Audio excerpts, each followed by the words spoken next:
It happens every season, a palpable shift in the air. Offices rearrange their schedules, social calendars clear, and entire cities hum with a collective focused energy. In living rooms and bars, millions gather around screens, a modern-day tribal ritual of painted faces and roaring cheers. But in the midst of this cultural symphony, there is a quiet minority, a group who often find themselves on the outside of this shared experience. They are the ones who don't watch football.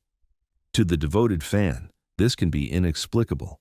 It's not merely a difference in preference, it can feel like a fundamental disconnect, a refusal to participate in a universal language of passion and pride.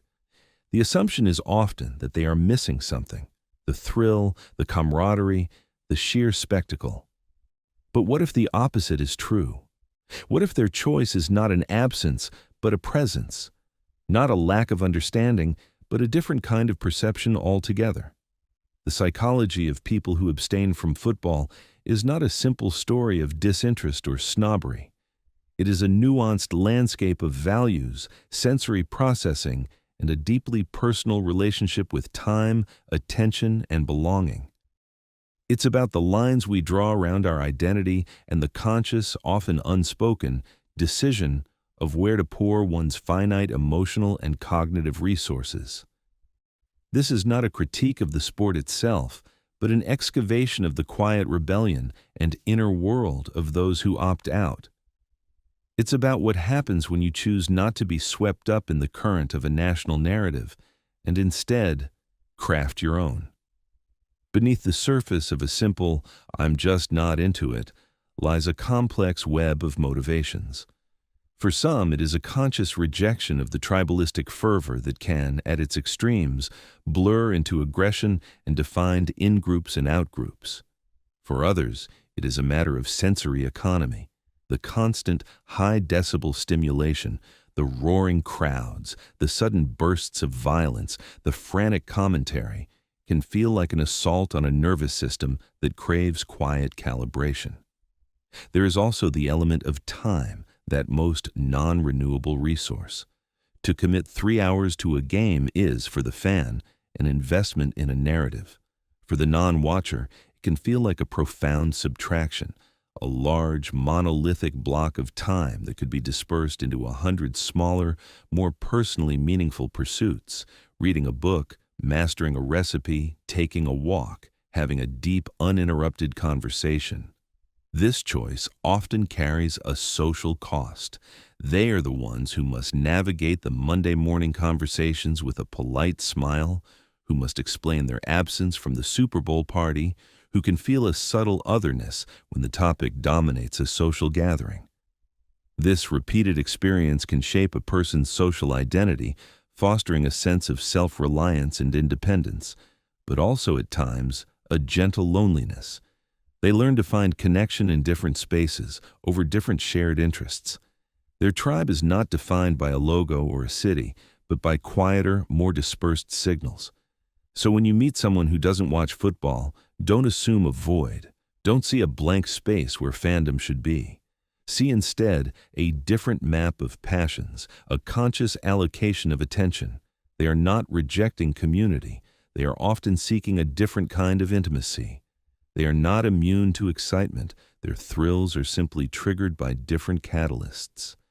This is the psychology of the person on the sidelines of the national pastime, not a psychology of lack, but one of deliberate choice, a quiet testament to the fact that in a world of roaring crowds, there is still profound value in the sound of your own thoughts. To understand the person who doesn't watch football, you must first understand that for them, the game is often not just a game. It is a vortex of sound, a relentless sensory event that can feel less like entertainment and more like a neurological negotiation.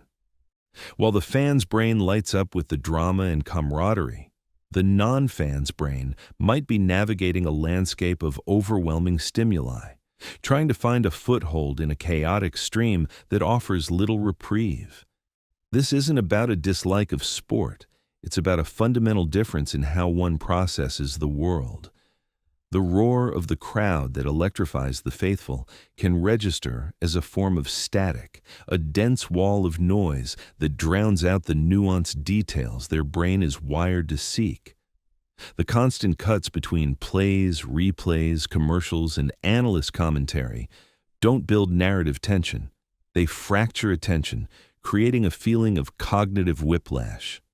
For a mind that thrives on linear progression, depth, and sustained focus, the structure of a football broadcast can feel inherently jarring, a designed chaos that prevents the very immersion it seeks to create. This sensory experience is deeply tied to a concept in psychology known as sensory processing sensitivity. It's not a disorder, but an innate trait found in a significant portion of the population, often called highly sensitive persons, HSPs. These individuals have a nervous system that is more deeply attuned to subtleties in their environment. They notice the flicker of the screen, the tension in a player's posture, the overwhelming sea of identical jerseys, the sheer volume of it all. For them, a 3-hour game is not a passive activity. It is an active, draining exercise in filtering and managing sensory input. The same elements that create excitement for others, the sudden explosive tackles, the roaring climax of a touchdown, can trigger a startle reflex and a subsequent adrenaline crash that is physically exhausting. Their rejection of the sport, then, is not a conscious intellectual choice, but often a form of self-preservation.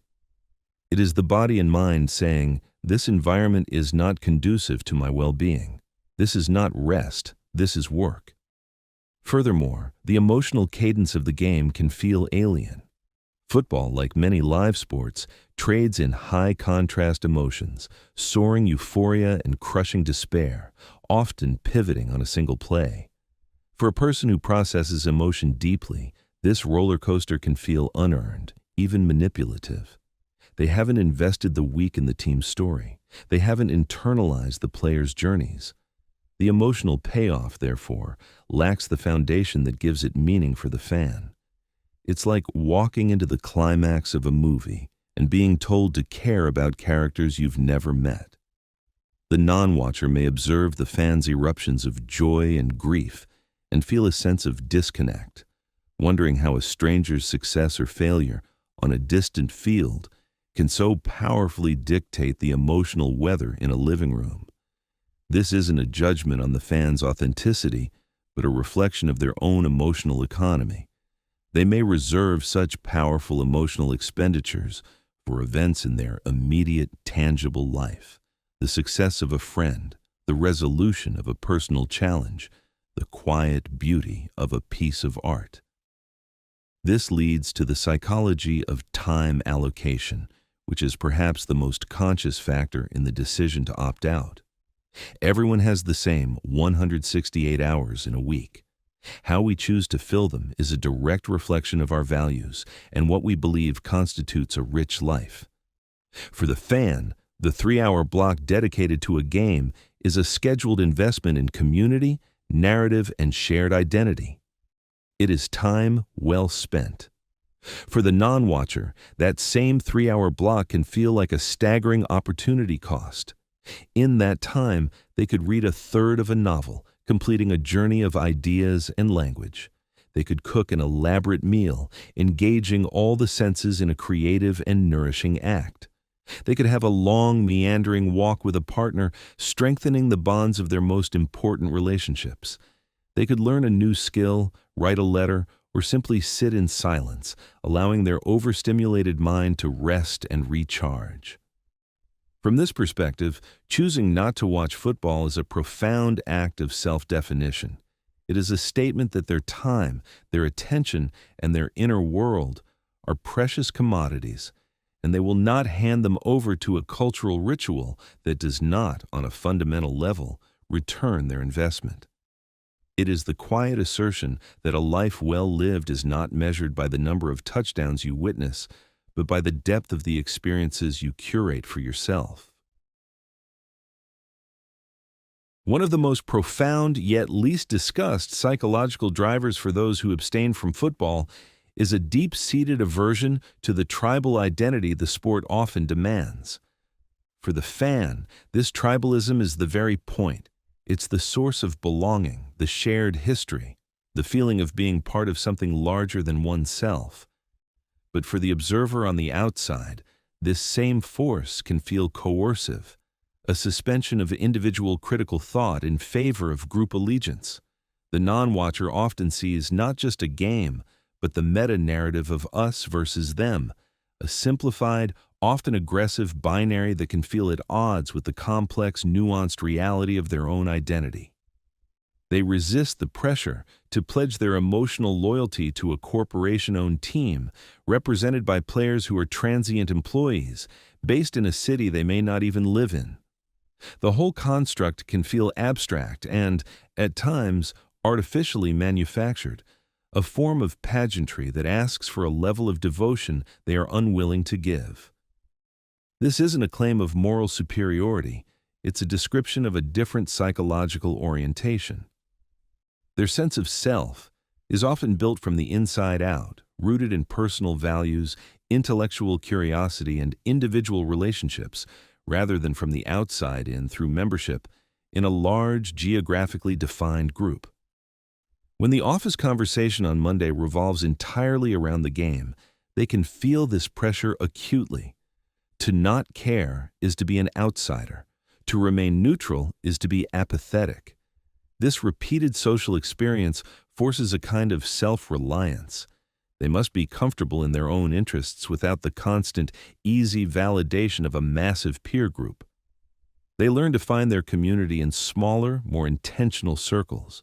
Book clubs, hiking groups, volunteer organizations, online forums dedicated to niche hobbies, where connection is based on shared action or ideology, not on a shared passive consumption of a spectacle. This ties directly into the psychology of performative passion. From the outside, the rituals of fandom can appear, to the non-watcher, as a form of socially sanctioned performance. The wearing of specific colors, the recitation of team statistics, the collective anger or joy. These are the scripts of a well-defined cultural role.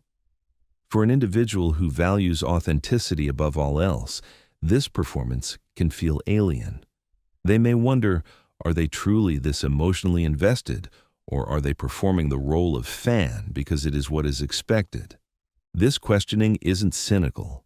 It is born from a mind that is constantly deconstructing social norms and assessing the alignment between internal feeling and external expression.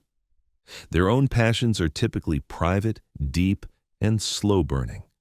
They don't feel the need to wear their interests on their sleeve or declare their allegiances to the world. The public, communal nature of sports fandom, therefore, can feel dissonant with their internal world. They prefer the quiet confidence of a deeply held personal conviction to the loud proclamation of a shared tribal identity. Beneath this often lies a different relationship with conflict and aggression. Football is, at its core, a sport of controlled violence and strategic domination.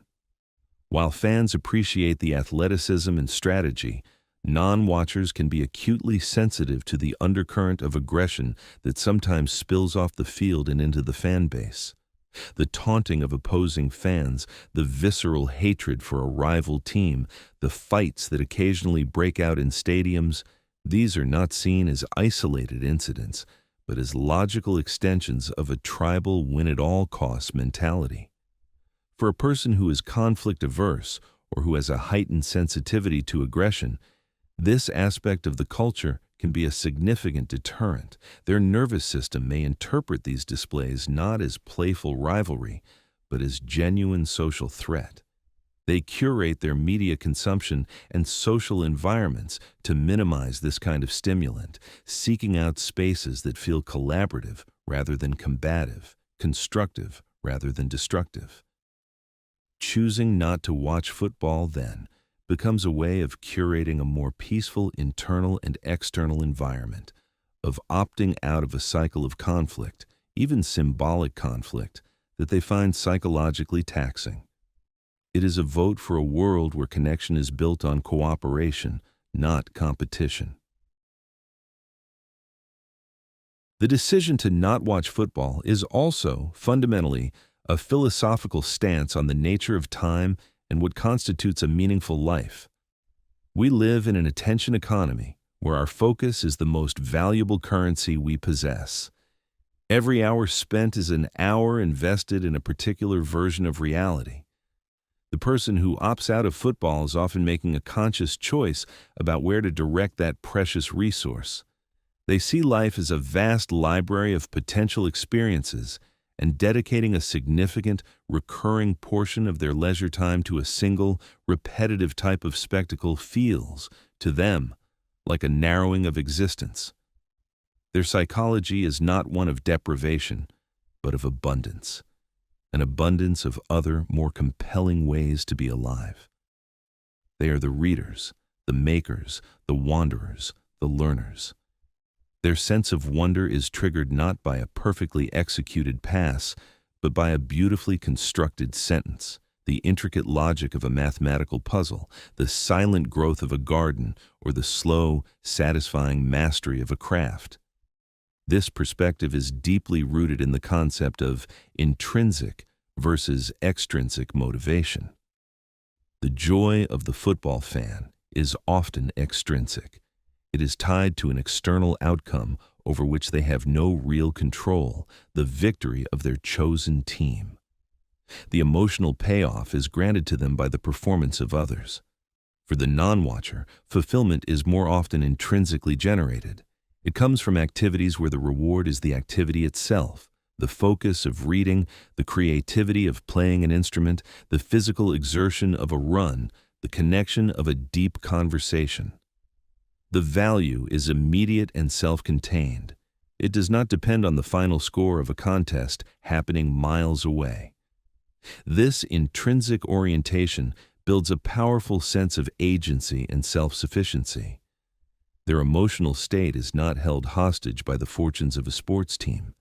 Their Saturday or Sunday afternoons are not a period of anxious suspense, but a blank canvas for their own agency.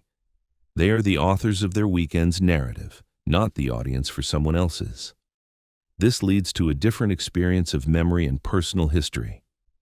Ask a devoted football fan to recall a specific year, and their memory may be anchored by a championship run or a heartbreaking loss. Their personal timeline is interwoven with the timeline of their team. The non-watcher's timeline, by contrast, is built from a different set of milestones. The years defined by the book that changed their perspective, the trip that opened their mind, the skill they finally mastered, the quiet, ordinary moments of connection that cumulatively form the bedrock of their life. Their history is not a sports almanac, it is a personal memoir written in the language of their own growth and experiences. From the outside, their life might seem less communal, less tied to a grand public narrative. But from the inside, it can feel richer, deeper, and more authentically their own. They are not echoing the cheers of a crowd. They are listening for the sound of their own voice. This is not to say their lives are devoid of communal joy or shared passion. Their passions are simply more distributed and specific. They will light up with the same fervor as a sports fan when they find someone who shares their love for an obscure film director, a complex board game, or a particular type of philosophy. The difference is that their fandom is active and participatory. Rather than cheering for athletes, they are engaging with ideas. Rather than analyzing plays, they are analyzing narratives, systems, and techniques. Their sense of community is built on the mutual exchange of creation and understanding, not on the shared observation of a spectacle. In a world that often values the passive consumption of entertainment, their choice to actively engage with their time is a quiet act of rebellion.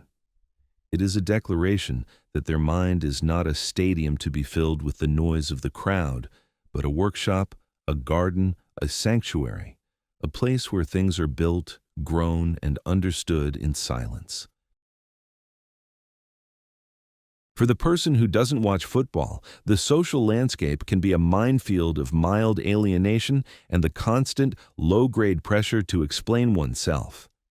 This is where the internal psychology meets the external world, and it is here that a unique form of resilience is forged. From childhood, particularly for boys, sports can serve as a primary social currency. The inability to participate in these conversations can mark one as different and other. This repeated experience of being on the outside looking in does not always breed resentment. More often, it cultivates a keen sense of observation and a comfort with solitude. They become anthropologists of their own culture, studying the rituals of fandom with a detached curiosity.